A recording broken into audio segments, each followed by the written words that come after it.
Hei Birgit Wallander ja Moikka. tervetuloa tänne Galleria Theodoriin. Kiitos paljon. Mikäs on sun näyttelyn nimi? Luonnonloiste. Luonnonloiste? Naturensglans. Okei. Mistä sä oot saanut ideat tämän näyttelyn töihin? Tämä on ihan tämmöistä, mitä mua kiinnostaa ja mistä mä itse pidän pääasiassa. Mä en kaupallisesti ole ajatellut. Joo. Mä en ole vielä niin alussa, että mä en osaa vielä abstraktia. Sitten myöhemmin, mutta mä oon ensimmäisellä luokalla vielä tässä hommassa. Sä ihan selvästi tykkäät luonnosta tosi paljon ja varmaan sieltä saat energiaa. Niin... Joo. Onko sulla ollut mitään haasteita tämän sun maalausmatkan varrella? Se on se huono arkkitehti, kun on vain 24 tuntia. Aivan. Se on suuri haaste, mutta ei niinku muuten. Että maalaisit enemmänkin, jos olisi aikaa. Olisi aikaa, joo. Mä sanon, että mulla on niinku vuorotyö, että mulla on tavallaan 3 duunia samana päivänä. Kyllä, joo. Mä olenkin ymmärtänyt, että sulla riittää tekemistä. Joo. Onko sulla sun teoksissa jotain sellaista tarinaa tai viestiä, mitä sä haluaisit välittää? Ei oikeastaan. Mä en niinku sillä lailla, mä ajattelen, että ihmisellä saa olla oma mielipide. En yritä vaikuttaa ihmisten asenteisiin. Ja mä haluan vain, että ihmisillä on hyvä mieli ja jos ne löytää jotain, mistä minäkin tykkään, että hekin tykkää, niin ihan hyvä asia. Totta, sun taulut on ollut tässä, kun on ollut töissä esittelemässä ja kertomassa, niin tosi suosittuja. Tässä on huippukommentteja tullut muutamista tauluista.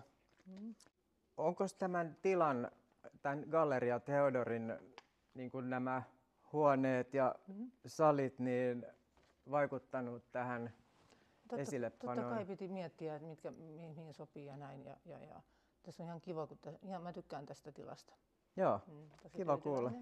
Onko täällä mitään sellaista sun töissä, jotka sä olisit halunnut toisin kuin sitten oikeasti tapahtuikaan? No monet, vähän silleen, että mä oon jättänyt vähän keskeneräiseksi ja sitten mä oon totennut, että pitää jättää vähän niin kuin, että mä en ole yrittänyt, että en liikaa viimeistellä. Joo. Mä saan aina kuulla, että älä enää jatkaa, että lopeta. Joo. Se ei ole mikään helppo neuvo toteuttaa, kun innostuu maalaamaan. Onko sulla toiveita sitä kohtaan, että millä tavalla ihmiset reagoi sun teoksiin? No just se, että hyvä mieli ja sitten niin kuin, joku on kiinnostunut eri asioista. Ehkä tässä on niin kuin monta vaihtoehtoa, mitä sä voit ajatella. Että mä oon nähnyt nuo linnut ja mä näin, että pellolla oli just noi harmaa haikara. Katsoo autoa ajaessa, vaikka ei olisi luontoihminen, niin sit voi nähdä vaikka, niin kuin mäkin näin nämä joutsenet, niin oli niin kuin perhe siellä jalkapallokentällä. Et voi niin kuin ihailla vaikka autosta näitä samoja juttuja, mutta sitten tässä taulussa voi ihailla vähän kauemman aikaa niitä. Monet haluaa nähdä aina keväällä, että on tullut kurjet tai nämä. No. Muuttolinnut. Itsekin tykkään niitä tuossa työmatkalla seurata, kun tulee tuon Loviisanlahden. Ja sitten totta kai mun lapsenlapset kanssa on rakkaita, niin ne pakostakin niin tulee, vaikka mä en yritä, niin ne vahingossa lipsahtaa johonkin maalaukseen.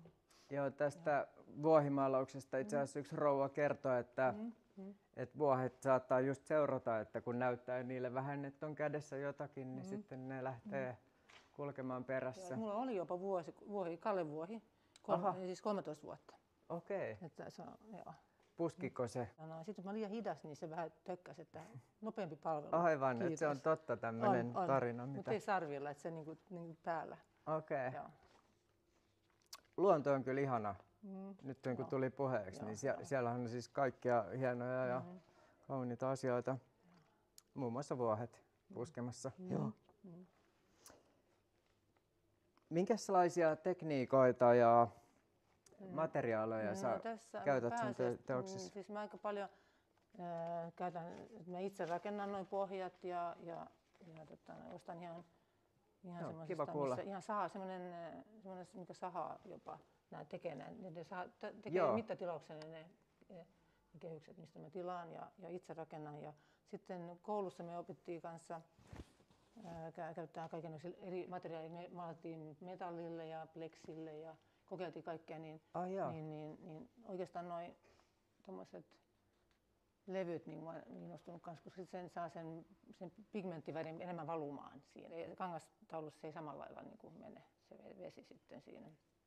Et se on ihan kiva, mä oon innostunut just niin kuin näistä, niin tässäkin on pigmenttiä. Sitten se pitää niin kuin lakata, että se pysyy se pigmentti. Lakata päälle, muuten se menisi niin kuin pois sateessa. Tai, se on niin kuin, vähän niin kuin vesiväri, se väri, ihan pigmenttiä sekoitetaan ja piimään tai Coca-Colaan tai viiniin. Ai jaa, ai piimään tai Coca-Colaan. Ja sitten voi ihan, mihinkä muuhun se oli, niin, ja sokeriveteen myöskin. Aha. Et jos laitat paljon sokeria, niin vähän sokeria, niin se tulee vähän niin kuin öljyväri, ei paksu. Okei, nämä oli jo ihan... Sitten se menee väärin, niin sä vaan pistät pois sen. Et se on silleen helppo, kun se on vaan vähän niin kuin vesiväri. Et se on niin kuin helppo, jos on liikaa jotain, niin sit pyyhkii vaan. Et öljyväri ja varsinkin akryyli on vähän hankalampi pyyhkiä, se pitää niin nopeasti sit pyyhkiä. Niin. Se on. Tai sitten laittaa kerroksia. Sä tavallaan niin kuin sekoitat sellaisen väripigmentin sit johonkin sidosaineeseen ja sitten maalaat. Joo. Se on kyllä ihan... Mulla on paljon purkkeja. Joo. Semmoisia, missä on kansi, mä voin jatkaa samalla värellä. Joo. Ihan tämmöisiä, missä on ollut salattia tai jotain. Okei, niin siis kierrätystä. Joo, totta kai. Joo. Onko siinä kemistin hommaa paljon mukana tehdä itse se tavallaan ei, kun väri? Se on siis vaan se, että siinä pitäisi hiertää sitä pigmenttiä, niin sit se, niin kuin, että se menee rikki, niin hiertää, niin siitä saa enemmän sitä väriainetta, että sä tarvitsee laittaa niin paljon pigmenttiä. Siinä vähän kemistiä pitää olla. Okei. Semmoisella niin sillä niin vaikka niin kuin mortterilla tai jollain siis kivillä. Levyllä. Niin, levyllä. Voi olla levyllä vaan. Oletko ajatellut, että sä joku päivä menisit metsään keräämään asioita, mistä sä voit itse uuttaa näitä pigmenttejä? Eikö semmoinenkin ole? Oikeasti. Mulla on semmoinen rikkaruoho, kun mä oon repinyt, niin mun pojan vaimo kertoo, kun hän on virolainen, niin että ne lapsena maalasi semmoinen keltainen väri, niin mä oon miettinyt, että mun pitäisi keksiä siitä. Mä ajattelen, niin kuin, että sitä voisi käyttää, koska keltainen väri, mulla aina loppuu se yksi tai kaadimyn keltainen. Mä en tykkää siitä sitruunankeltaisesta, niin siitä tulee aika värikäs. Että mä en vielä kokeillut näissä, mutta vois niinku, laittaa sinne, niinku, jos kokeilisi just pigmentin kanssa tätä. Joo.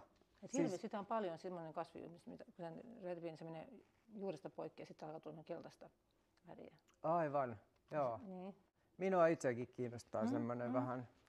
Mähän on paljon, siis mä olen värjännyt ihan villaa. Mä oon harrastanut paljon asioita vähän liikaa. Niin mä oon kutonut kangaspuista, mä oon jopa värjännyt villaa semmoisesta, mitä voi kerätä luonnosta. Että mä tiedän näitä, mitä voi kerätä. Kiva. Minkälaisia tulevaisuuden suunnitelmia Birgit Wallanderilla on? Totta kai mä haluaisin maalata enemmän, mutta nyt ei ole mahdollisuus maalata enemmän kuin nyt tässä vaiheessa. Joo. Se niin kuin kaikki muut asiat niin kuin rajoittaa.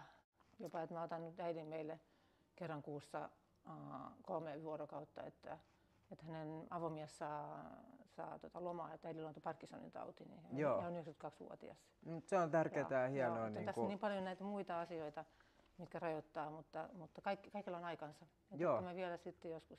Ja se on useammalla taiteilijalla on ihan yleinen ongelma, että täytyy maalata silloin, kun on aikaa. Joo. Ja sitten vielä tämä, niin kuin että niin jos joskus saisi jotain stipendiä, niin se olisi eri asia, niin sitten voisi niin heittäytyä. Ja se on varmaan jokaisen ihmisen. Niin kuin... Eiköhän niitä rupea tulemaan, kun ehkä vaihdetaan tuo hallitus tuosta ensin. Niin, ja nyt on niin tiukka linja. Hei, tosi kiva saada sut tänne pitämään näyttelyä ja toivottavasti kaikki menee hyvin. Ja onnea sulle Kosoltin jatkoon ja tästä saat vielä tunnin ylimääräistä aikaa itsellesi. Mä sanoin, että se huono arkkitehti, kun on vaan 24 tuntia. Joo, ja 2 kättä. Niin, 2 kättä, joo. Yksi käsi lisää olisi ihan hyvä. Mutta onneksi, kato, mä sanon, että mun vuorokausi on 36 tuntia, kun mä ehdin paljon enemmän. Niin sä ehdit, sä oot harjoitellut vielä. Mä harjoitellut sen niin vastaan 36 tuntia. Kiitos sulle haastattelusta ja onnea jatkoa. Kiitos paljon. Kiitos.